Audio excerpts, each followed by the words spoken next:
Por favor, la traducción en el número 1. Hello! Hello! This is so exciting, isn't it? Put your hands up if you're excited. I'm excited. Wasn't Javier Bajón fantastic? Give him a clap, huh?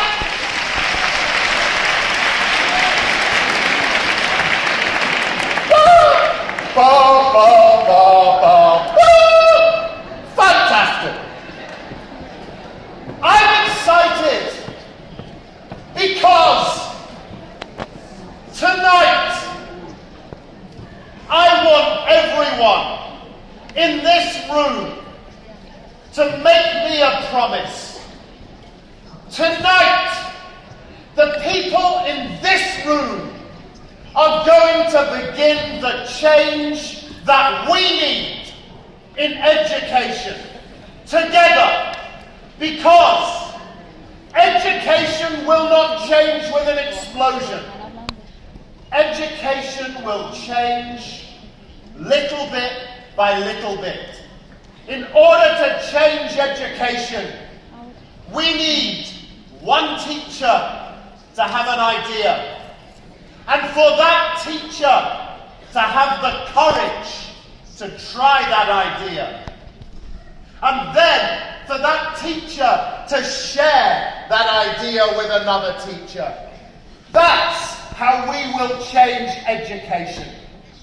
Because education needs changing. How many of you have children of your own at home? Put up your hands if you have children. Nice and high. I can tell you all look exhausted. Keep the lights up. How many of you have teenage children at home?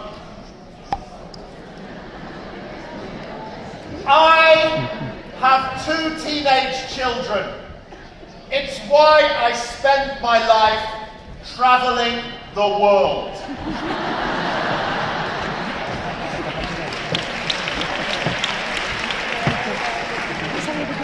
Now let me tell you about my 2 children, because their world has changed. First, I want to tell you about my son.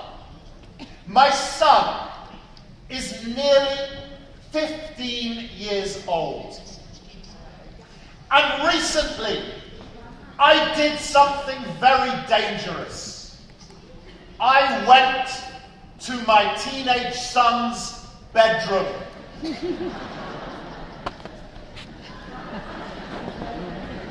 I had to ask him a question, and I hadn't seen him all day. So I went to his bedroom, and I walked into his bedroom, and he was playing on his computer game. And he was playing his favourite computer game, which is FIFA football. And he sat playing his FIFA football computer game, talking to a friend on a microphone. Here's the amazing thing about my son. He wasn't talking to his friend in English. He was talking to his friend in Russian. Now, my son has never learnt Russian at school. So I wait for him to finish playing his computer game. And I said to him, Andrew, how are you able to speak Russian? And he looked at me in that way that teenage sons look at their father.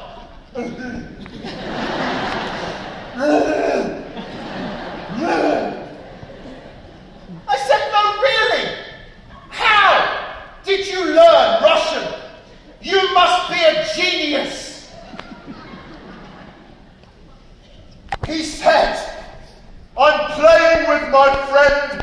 Sergey. He lives in Moscow. I said, wow, how long have you been playing with your friend Sergey? He said, Sergey and I have been playing football on FIFA for nearly a year. And he said, while we play football with each other, we have a deal. I teach him English, and he teaches me Russian. And then he looked at me with a bit of shame in his eyes. He said, when we started, first of all, we taught each other how to swear in our own languages. Now we learn to speak other words too. This is a challenge, don't you think? Because I have a difficult question to ask. If my son can learn Russian while he's playing a computer game with a friend, why does he need to go to school anymore? Now I want to tell you about my daughter. My daughter is 18 years old. My daughter, I'm very proud of my daughter. She has just left home. She has gone away to university. It was so funny. The difference between mothers and fathers. On the day my daughter left to go to university, she got into the car to drive away to university, and my wife was like, oh, my little girl. I was stood there going, yes! But my daughter, in truth, I'm very proud of because she's training for the best job in the world. My daughter has just started training to become a teacher. But last year was her last year, her final year at school. So my wife and I went to her final teacher-parent meeting. You know those meetings that we all hate? Teachers hate them, parents hate them, children hate them. It's a bit like homework. So, we went to my daughter's last parent-teacher meeting. And we arrived, and I was excited. I was excited because I was going to meet my daughter's hero. You know how children are? Until they are 13 years old, Daddy is the hero. Until my daughter's 13th birthday, I was wonderful. I was so funny. I was so clever. I was like a god to my daughter. And then she woke up on the morning of her 13th birthday, and I was no better than dirt on her shoe. And her new hero was her history teacher. Oh, he's so funny. He's so clever. I love my history teacher.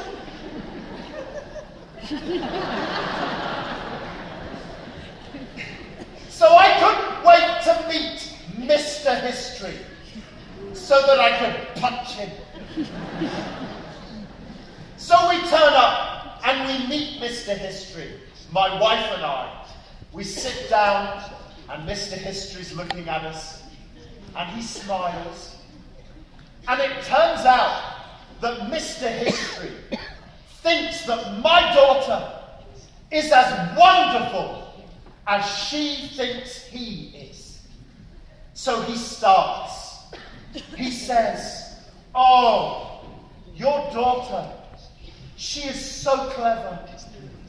I wish all my children could be like your daughter. And I look at my wife and say, has he seen the mess in her bedroom? She is so mature, so intelligent. She's my daughter. And the thing that gets him most excited are her essays. He said her essays are remarkable. She has the ability to see the world from so many different perspectives, through so many different eyes. Her writing is extraordinary. Now, at this point, it all became too much for me. And I started to laugh, like a child.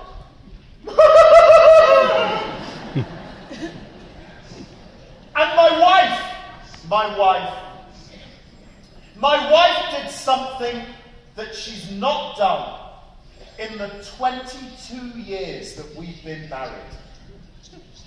She took my hand and held it gently under the table. Now, because I'm a man of a certain age, I don't read the signal properly. I'm thinking,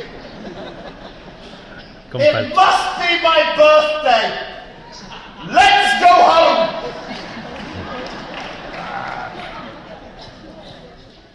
It was only when the bones in my fingers started to break that I realized how badly wrong I'd read the situation. You see, what she was doing was international wife language for shut up. She knew why I was laughing. I was laughing because I know how my daughter does her history work. She gets given the title, the question. She comes home. She goes to her bedroom. She logs on to her social networks. Currently, she has over 4,000 friends across her social networks. She types in the title of the question. And then she goes downstairs to the kitchen and she makes herself a cup of frothy coffee. Then, 5 minutes later, she goes back to her bedroom and she sits in front of her computer and her essay has been written for her. Her friends all over the world have told her what to write. Now, she's clever because she doesn't just put all of that information together and hand it in. She edits the information. She works out the pieces of that information that work and are important, and then she hands it in. So the world is changing. Our children are changing, whether we like it or not. The world of our children has changed, whether politicians like it or not. The challenge for those of us working in education is, can we change fast enough to make sure that education continues to be worthwhile for our students? This is the challenge. And we can't wait for politicians. are useless. Politicians aren't interested in the future. Their eyes only last as long as 5 years. Our children will still be in education long after the current generation of politicians have disappeared. The only people that will still be there to support our children will be you. Which means you have to begin the change. Now here is the problem. Because politicians think they control education, they keep giving us new ideas. I call them silver bullets. Every 2 minutes, somebody comes along with a new silver bullet. Somebody comes along with the answer. People like me stand on a stage telling you the new idea, and you all run off and try the new idea. And just when you think you understand the new idea, I come back onto the stage and I say, that idea doesn't work, I have a new idea. And teachers become frustrated. And teachers become angry. And teachers stop their passion. Because now teachers feel their job is to do what somebody else says. And the problem with these new ideas is none of them are here to change education. The problem with most of the new ideas that we have to deal with are based on the idea that we have to make the current system better. All the things we are asked to do are always about how do we improve what we do already. And there is a reason for this. The reason for this is because it's the way we were taught at school. Let me show you what I mean. This is a picture of a fishing village in the north of Scotland. Now look closely at this picture. There is a man stood on his car, which is sinking. Now, I'm not sure if I'm right, but there is a bar just here that serves alcohol. I don't know if this is linked to this, but maybe. Now, what's interesting about this picture is that there is a group of other men stood here. Now, I'm talking to the women in the audience. Have you noticed that whenever there is a physical problem in the world, men seem to think that it is their position to solve the problem? Men seem to think that physical problems belong to them. These men have been in the bar, and they know that there's a physical problem, and they've stood in the bar, and they've said, "Ah, physical problem! Ooh! Little lady, you leave this to man." And they've gone outside, and they've stood by the problem. And they have put themselves in man problem-solving position.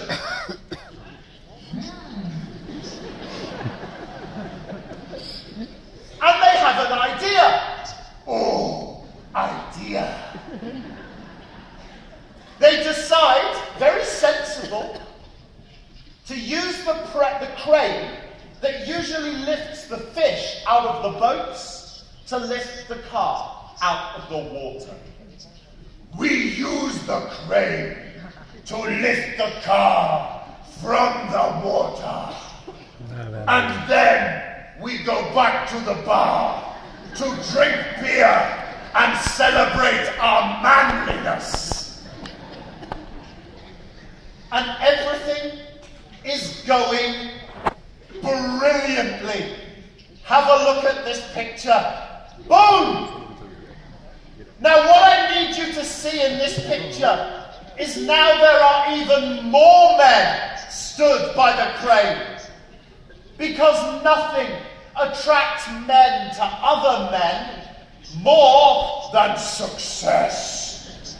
So now there are lots of men, and they've changed from problem-solving position to problem-solved position. And they're ready to go back to the bar and celebrate their genius. They think they are so clever. And then, this happens. Lo sabía.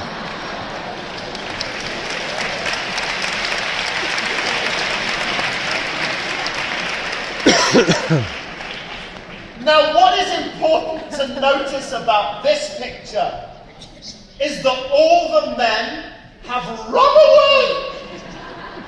Even the dog is a boy dog. He's running in the opposite direction. Now, here is the problem with our education system. You see, we are taught from a young age that if we get something wrong, it's because we didn't try hard enough. We teach this to our children from their first day in school. If a child fails a test, the first thing we say is you didn't spend enough time learning for the test. If a child fails a piece of work, we say you didn't spend enough time doing the piece of work. If a child can't answer a question in your classroom, we say you didn't listen hard enough. So we are raised to believe that if something doesn't work, what we need to do is just try harder. How many of your colleagues think that to show how good a teacher they are, they have to work extra hours? How many of your teachers say to you, I gave up all of Saturday to work? And then another teacher says, I gave up all of Saturday and half of Sunday. And then another teacher said, I work 8 days a week. We are raised really badly for the challenges of the 21st century.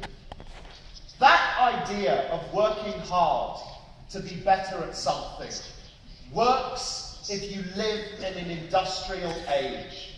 If your job is to go to the factory and make the same thing over and over again as quickly as you can. That does not work in a world that is changing as fast as the world we live in now. Here's a thought for you. We are still talking about the 21st century like it's the future. Children who are being born today might well live in the 22nd century. So let's get over the 21st century and start talking properly about the future. So back to my story. So these men, because they're men, have decided that the reason this didn't work was because they didn't have a big enough crane. So they go and get themselves a bigger crane.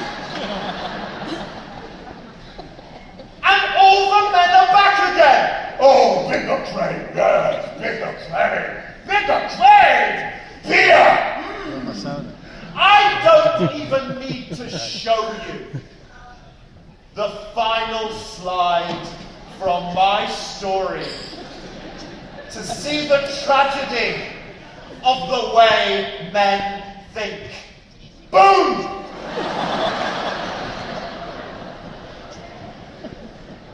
Sure. This is education. Because what we keep doing is building bigger cranes.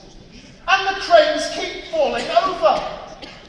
We have to stop with the cranes. We have to take a step back.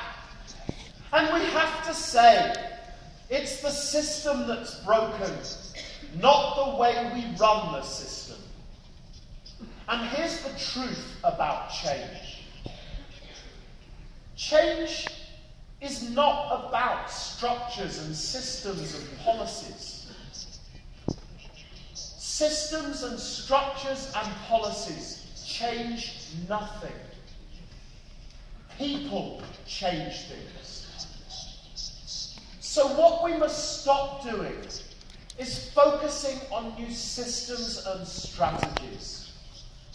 We need to take a step back and spend time talking to one another. We need to change the way we think, that our colleagues think, that parents think. And then we need to have a new discussion about what education should look like. My fear is that if we keep doing what we've always been doing, we will just increase the worst disease of the 21st century. Now here's the thing.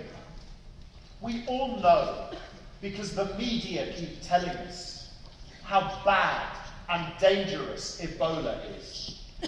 But I don't believe that it is the worst disease of the 21st century. I believe that the worst disease of the 21st century is this: stress. This is the biggest killer in the 21st century. And the thing that makes me angry is that we still don't see this as a disease. Too many people in society think that stress is just a sign of weakness. That somehow people with stress should just get stronger. This is a disease. And the disease is caused by people who no longer feel in control of their own lives. Think about Spain before the economic crisis. People were happy. People did their jobs and they went about their lives. And people who had done what they had been told as children, the children who studied hard at school, who got a place at university, who after university, because they had a degree, got a fantastic job for the rest of their lives. Suddenly the world exploded, and those people didn't have jobs anymore. And they were the millions of people around the world that suddenly felt stress. And the reason they felt stress was because they no longer felt in control. If you think about your own lives, you're happy with change when you choose to change and you choose to do something new because you want to.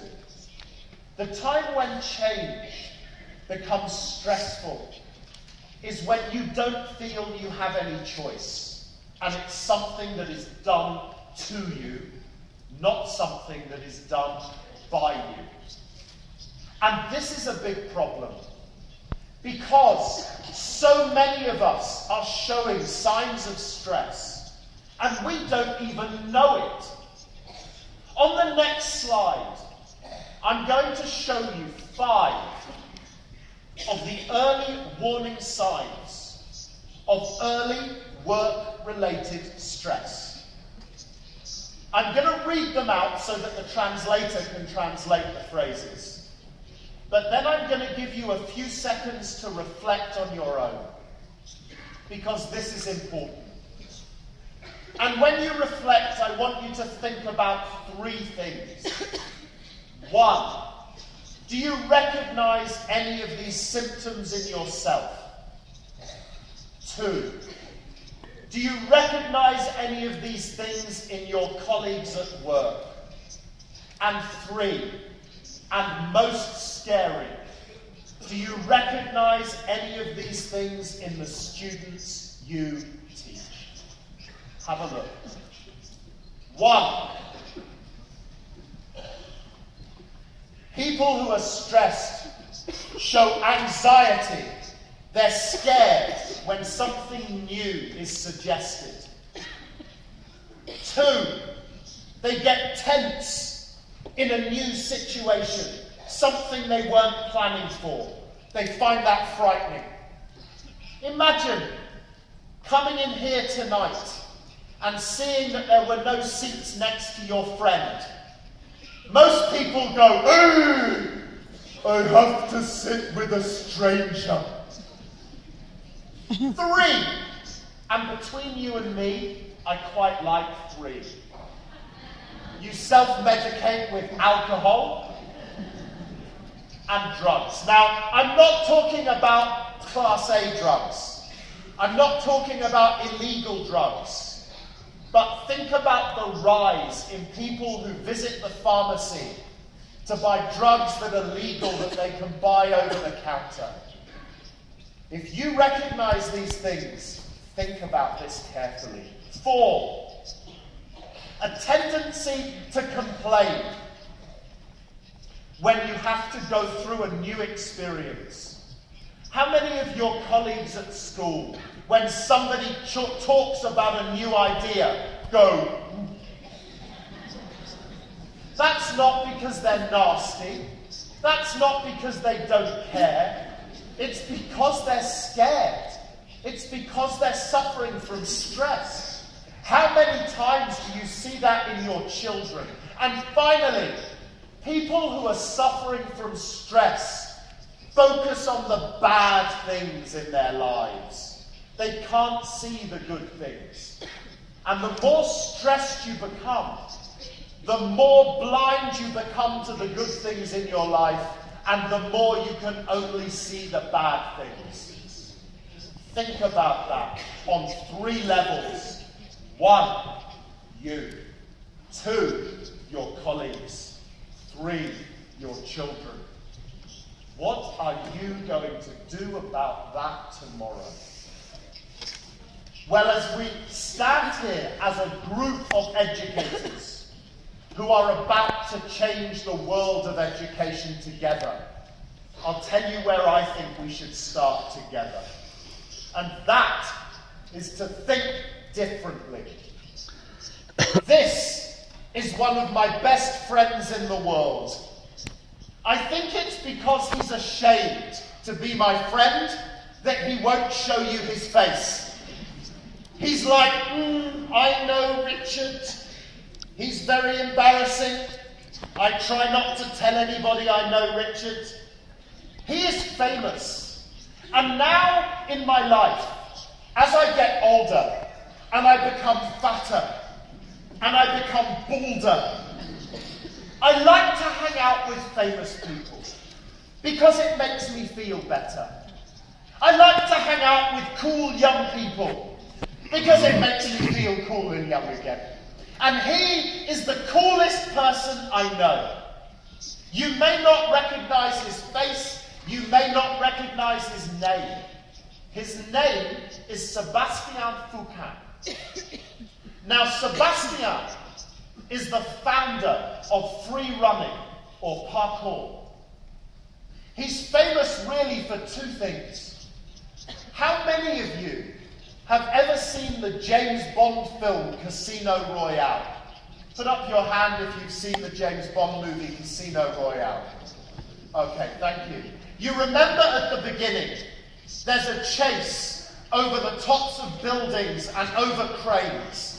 That is Sebastian. He is the bad guy in that sequence. Very cool. I hate him. He's very cool. The other thing he's famous for is he designed the dance routines for Madonna's last world tour. Huh? Cool. And he's my friend, okay? So a little while ago, we were doing an event together in Russia, in a city called Ekaterinburg. Now, most people don't know the city of Ekaterinburg, but it's famous. And it's famous because it's the place where the Tsar and Tsarina and their children were slaughtered at the end of the Russian Revolution. And there's a spot now in Ekaterinburg which is really famous, which is the tragic place where the slaughter took place. And it's the best named church in the world. It's called the Church of the Blood. Fantastic! Kids love it because it's the Church of the Blood. Now we're walking to the Church of the Blood, Sebastian and I. We're walking through the streets of Ekaterinburg.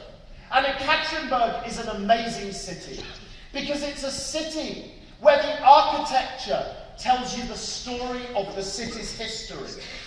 So you start with beautiful buildings like the buildings in Granada. Stunning, beautiful old buildings. And then as you move through the city, you see the communist buildings. The buildings just made of concrete and steel with no character.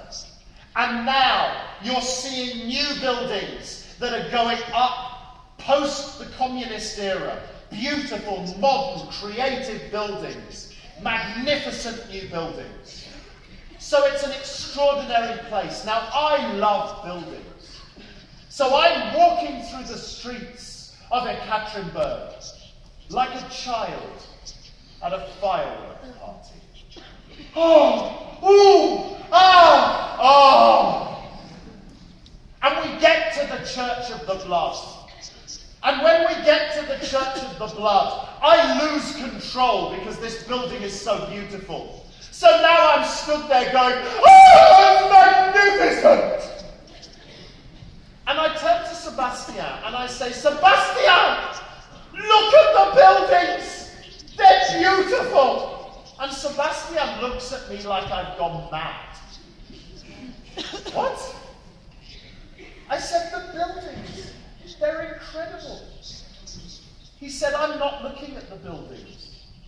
He said, I've never been interested in buildings, ever since I was a little child. He said, you see, for me, buildings block out the light. He said, buildings are obstacles that get in the way. He said, what I find magnificent are the spaces between the buildings.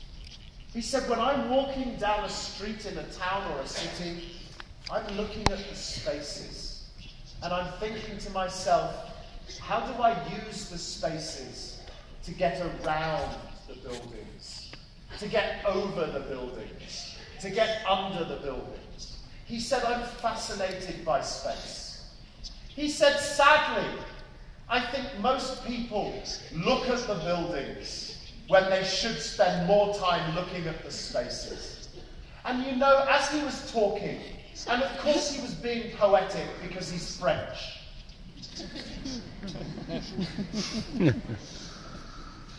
I'm thinking, you know what? He has just helped me understand a new vision for the future of education. Because I think maybe in education, we spend all our time teaching children about the obstacles and the objects.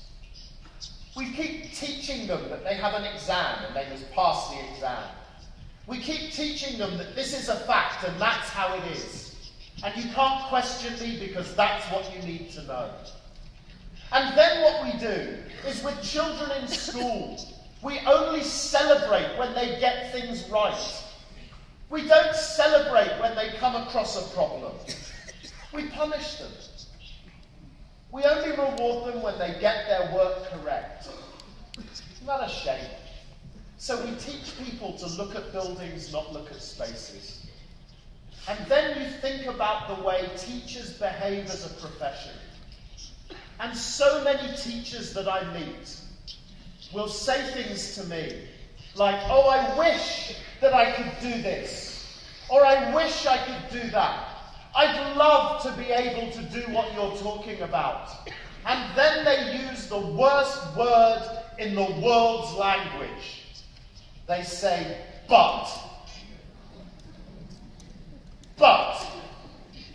We'd love to do that, but we have no money. We'd love to do that, but the government won't let us. We'd love to be more creative, but we have to prepare our children for exams. You see, the problem with us as a profession, because of the way that we've been educated, is all we can do is look at the buildings.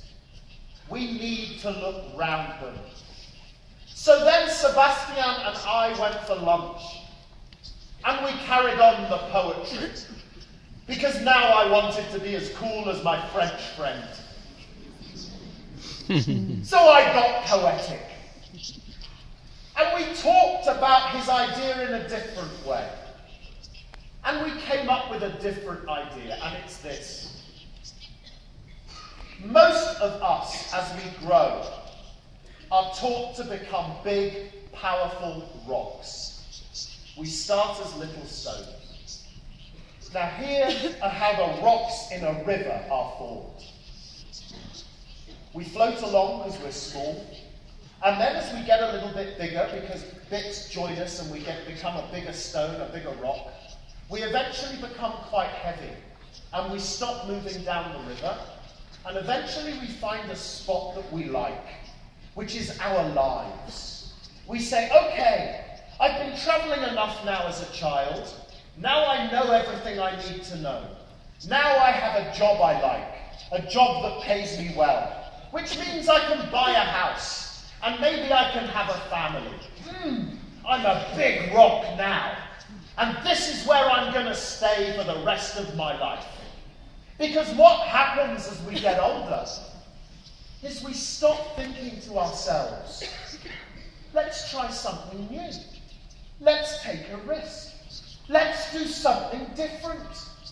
What we do is we lock our lives down and we say, I know what I like, so that's all I'm going to do. When we go to restaurants, we only order the food we know we like. When we go to cinemas, we only go and see movies that we know we like. When we read books, we only read books that we know we like. And our lives become closed down as our rocks become bigger. And this is how we're taught to be. We're taught to look for the certainty in life. And when we find the certainty in life, to stick with it. Now, Sebastian in a river, he's the water. Now, the interesting thing about water is that you can't ever stop water. You can contain it for a while, but the thing with water is that it will always, always find a way. And maybe what we need is an education system that stops training our children to think like rocks and starts helping our children think more like water again.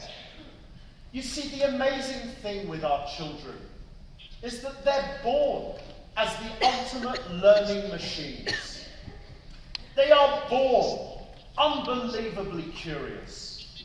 They are born unbelievably creative. They are born wanting change. Think about babies. They get bored if they have to do the same thing for more than 1 minute. They are always wanting change. They're always questioning the world. They're always taking risks. And as a result, they're always learning new things. There are some experts that tell us that we learn somewhere between 70 and 75% of everything we learn in our lives before we are 5 years old. Now, what happens when we get to 5 years old? we go to school. And suddenly we stop exploring the world because somebody says, no, you leave the world there. Now I will tell you what's important. And I will punish you if you don't listen to what I tell you is important. And I'll reward you if you do what I tell you is important. So we become rocks. A few are finding a way, and we keep wanting to explore the world, and nothing will stop us. Now the tragedy, ultimately for rocks, is that rocks are fine at first, but eventually the water will wear down the rock, and the rock ends up disappearing, but the water will flow on forever. And isn't the job of an educator to help our children find their dreams? Isn't the job of an educator to teach our children that the world can be anything that they want it to be? It's not our job to teach our children that they have to plant themselves on the ground and stay there forever. We have to change the system. And I'm going to finish with a story I told earlier today that Oscar asked me to tell you tonight. So I've changed what I was going to say. This is how I want to finish. A few years ago, I had the opportunity to travel to China. The British government sent me to China to look at the Chinese education system. Now, at first, I was really proud that the British government had sent me to China. Later, I realised they'd sent me to China because they wanted to get rid of me. And I spent time in many schools, particularly around Shanghai. And let me tell you, I don't care what the PISA report says. Shanghai is one of the scariest education systems I have ever seen. Let me explain why. The average class size in a Chinese secondary school has 65 children in it. I know. It gets worse. Children who are identified as clever are made to go to school 6.5 days a week. They have half a day on Sunday where they don't go to school. But they also have up to 5 hours homework every night. Now, do we really want our children to be like that? And so in the classroom, they sit in rows, and they never talk to the teacher, and they never talk to each other. The teachers walk into the classroom, and they stand at the front of the class. And the children stand up, and the children bow to their teacher. And the children say, "Dear teacher, thank you so much for coming to talk to us today. We hope we listen carefully and remember some of what you tell us." And then for an hour, they sit in, children stand up again, and they bow to their teacher. It's like thanking the man who has just tortured you. And they say to the teacher, "Dear teacher, thank you so much for talking at us for an hour. We hope we remember what you said." And then they leave the class and they go to another class where the same thing happens hour after hour, day after day.